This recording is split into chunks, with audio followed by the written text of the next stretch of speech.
Chapter 15, Selling the Ultimate Techno Food, Part 1. Food products with warning labels.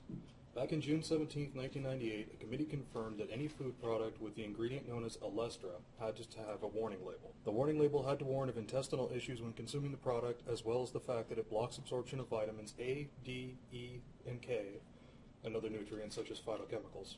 To counter this, the products were made with these vitamins and other nutrients added in synthetically. This was also on the label. Even with these labels, the food is still viewed as causing no harm by the FDA. Quotes for emphasis. Turning possible medicine into a food additive. The company responsible for the creation of olestra, Procter & Gamble, originally opted to secure olestra as a cholesterol medication. This process was shot down by the FDA since olestra could not lower overall cholesterol by 15%, the required minimum for a medication to be labeled as such. Since P&G had already spent nearly $200 million, they changed course and decided it would work as a food additive to make fat-free types of food, since olestra is a synthetic modification that is designed to mimic natural feel and taste of natural food. The book described it as a modification of a glycose chemical, which is a natural sugar made in plants.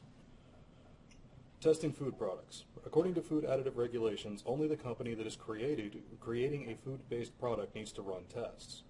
P&G ran the required test on olestra. However, their time frames and sample sizes were later ridiculed by some within the scientific community.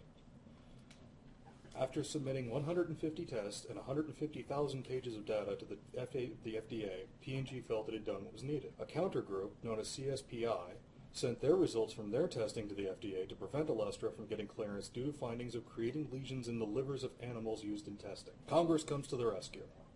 With the product patents ready to expire, P&G sought out lobbyists and congressmen to help them extend their patents. After hearing from the CEO of P&G, Congress concluded they couldn't interfere with patent expiration times without interfering with the free exchange system of commerce. In '93, Congress passed a generic bill to help extend patents from companies that were under prolonged FDA scrutiny for their products. This motion gave P&G the extension they wanted for olestra. On January 24, 1994, the FDA cleared olestra to use since it was safe, one day before the extended patent would expire. The fact that a food additive can block the absorption of vital nutrients and still be considered by the FDA as safe, I thought was impressive. The author of the book helps build a bridge timeline so that you can see how the generic patent extension helped P&G get the time they needed, because they had already wasted 20 years with the FDA. And the author also shows the power of institutions being utilized by corporations to attain their goals.